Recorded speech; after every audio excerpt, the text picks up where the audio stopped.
मेरा नाम प्रिया है। मैं बहुत खुश थी कि मेरी शादी रवि से होने वाली है। शादी घर वालों की मर्ज़ी से ही तय हुई है। मेरी भैया की शादी अभी 1 साल पहले हुई है। मेरी भाभी का नाम रचना है। मेरी भाभी बहुत सुंदर है, साथ ही बहुत हंसमुख हैं। हँसना और बातें करना उन्हें बेहद पसंद है। जब से भाभी घर आई हैं, घर में एक अलग ही माहौल रहता है। मेरी भाभी से मेरी अच्छी बनती है, लेकिन एक बात की वजह से मुझे नहीं पता था कि मेरी सोच इतनी बदल जाएगी। एक दिन रवि घर आया था, तब मैं, भाभी और रवि साथ में एक कमरे में थे। हम लोग बैठे ऐसे ही बातें कर रहे थे। जैसा कि मैंने पहले ही बताया कि मेरी भाभी बहुत बातें और मजाक करती हैं। ऐसे ही बातों बातों में उन्होंने रवि से कह दिया कि आपने भी क्या देखकर इसे पसंद कर लिया। आपका दिमाग तो सही है, अभी भी मौका है, आप बच सकते हो, शादी अभी हुई नहीं है। इतना भी होता तो शायद मैं बर्दाश्त कर लेती, लेकिन उसके बाद जो रवि ने कहा उससे मुझे ज़्यादा बुरा लगा।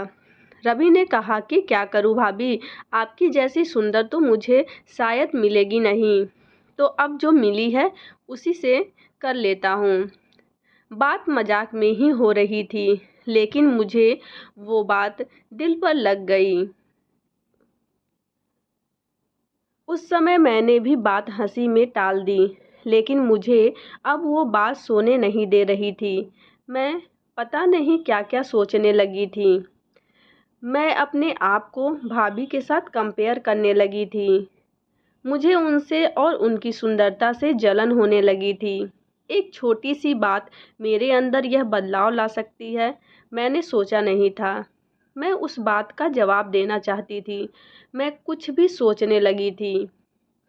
मैं सोच रही थी कि कैसे उन्हें भी रुलाऊं। शादी की तैयारियों के साथ मेरा दिमाग कहीं और ही चलने लगा। एक दिन भाभी शॉपिंग करने मम्मी के साथ बाहर गई थी। घर में भैया थे। मैंने सोचा था कि भैया को कुछ ऐसा कहूँ जिससे इन दोनों के बीच झगड़ा हो, थोड़ी कहासुनी हो, भाभी थोड़ी परेशान हो। उस समय मैं बस इतना ही चाहती थी, लेकिन मुझे नहीं पता था कि मेरी उस बात से उन दोनों की ज़िंदगी में जहर घुल जाएगा। भैया भाभी को फ़ोन लगाकर पूछ रहे हैं कि कब तक आओगी। भाभी ने कहा बस आ ही रहे हैं। भैया बोले कि पहले भी यही बोला था, अब भी यही, कब तक आओगी। मैंने उस बात को पकड़ लिया और भैया के फ़ोन रखने के बाद मैंने कहा कि खूबसूरत लड़कियों का कोई भरोसा नहीं होता। भैया पता नहीं क्या क्या छिपाती हैं, क्या झूठ बोलती हैं। वो जितना परेशान होंगे उतना ही भाभी भी होंगी। मैंने उन्हें ऐसे ही कहा कि भैया मैं क्या बताऊं, आप खुद समझदार हैं। वो बोले क्या मतलब है, क्या बोलना चाहती है, ठीक से बता। मैं अब क्या कहती, लेकिन अच्छा हुआ कि उसी समय भाभी और मम्मी वहाँ आ गए और बात टल गई। लेकिन मुझे बहुत खुशी हो रही थी कि मैंने अपना काम कर दिया। भैया उनके आते ही अपने कमरे में चले गए। बस मुझे अब भाभी का वैसा चेहरा देखना था जो मैं देखना चाहती थी। भाभी 1 घंटे बाद जब कमरे से निकली तो उनका चेहरा बयां कर रहा था कि मैंने जो बोला है उसका असर हो रहा है। भैया का भी मुंह उतरा हुआ था। उस दिन से भाभी का बोलना और हंसना कम हो गया। मैं पता नहीं कैसे इतनी कठोर हो गई थी कि उनके आंसू से मुझे खुशी मिल रही थी। भैया और भाभी में सब कुछ ठीक नहीं है, इस बात का पता अब हमारे घर वालों को भी चल गया था। भाभी अब मुझसे भी बात नहीं कर रही थी, लेकिन मुझे बुरा नहीं लग रहा था। एक दिन भैया भाभी किसी बात पर बिगड़ गए और सबके सामने उन्हें घर से जाने के लिए कहने लगे। मम्मी और पापा ने कहा कि क्या हुआ, क्या बात कर रहा है, ऐसा क्या हुआ, लेकिन वो बोले कुछ भी नहीं। भाभी को वो बात बहुत बुरी लगी और वो घर से जाने लगी। मम्मी ने कहा कि शादी सर पर है, ऐसे कहाँ जा रही हो। भैया बोले उसे जाना है तो जाने दो।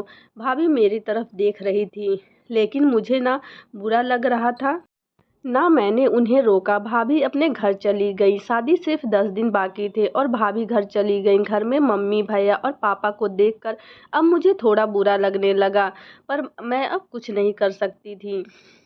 सच बताऊँ तो बात इस हद तक चली जाएगी इसका मुझे अंदाज़ा नहीं था। शादी के समय सभी के मुंह उतरे हुए थे और इसका कारण मैं थी, लेकिन यह बात मैं कैसे बता सकती थी।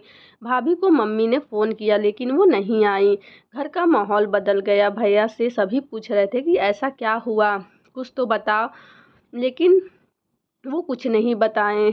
शादी के एक दिन ही बचा था और भाभी अचानक वापस आ गई। भाभी को देखकर मम्मी बहुत खुश थी। अभी भी भाभी से बात कर रही थी, सोच रही थी कि किस मुंह से बात करूं। मेरी वजह से भाभी इतना परेशान हुई। भाभी खुद ही मेरे पास आई। मैंने बोला आप आ गई? वो बोली हाँ। मैंने सोचा कि अगर नहीं आती तो तुम्हें तैयार कौन करता।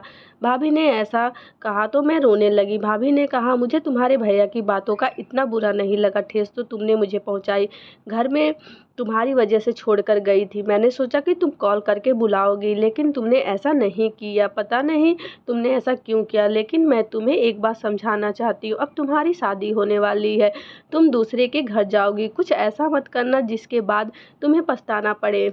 मैंने भाभी को कहा कि भैया को बता देती हूँ, वो सब मजाक था। भाभी ने बोला कि तुम उसकी चिंता मत करो।